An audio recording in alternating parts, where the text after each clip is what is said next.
رضی اللہ تعالی عنہ قال قال رسول اللہ صلی اللہ علیہ وسلم يصبح على كل سلامي من أحدكم صدقة فكل تسبيحة صدقة وكل تحميدة صدقة وكل تهليلة صدقة وكل تكبيرة صدقة وأمر بالمعروف صدقة ونهي عن المنكر صدقة ويجزئ من ذلك ركعتان يركعهما من الضحى۔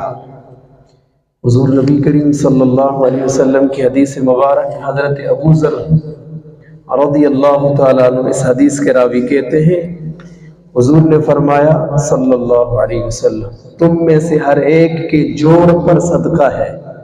جسم کے کتنے جوڑ ہیں؟ حضور نے فرمایا ہر ایک پر صدقہ ہے۔ صدقہ وہ کیسے ادا کریں گے؟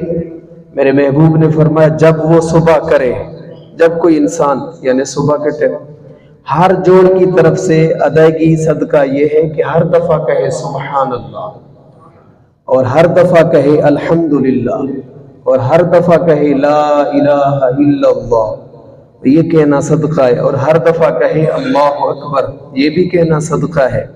نیکی کا حکم دے، برائی سے روکے، یہ بھی صدقہ ہے۔ نبی علیہ الصلوۃ والسلام نے فرمایا ان سب کی طرف سے چاشت کے دو نفل پڑھنا یہ سب سے بہتر طریقہ ہے۔ اور آگے میرے محبوب علیہ الصلوۃ والسلام نے ارشاد فرمایا عن ابی مسعود عن النبی صلی اللہ علیہ وسلم قال اذا انفق الرجل على اهله يحتسبها فهو له صدقۃ۔ سب سے بہترین صدقہ کیا ہے؟ سب سے بہترین صدقہ یہ ہے کہ وہ اپنے اہل و عیال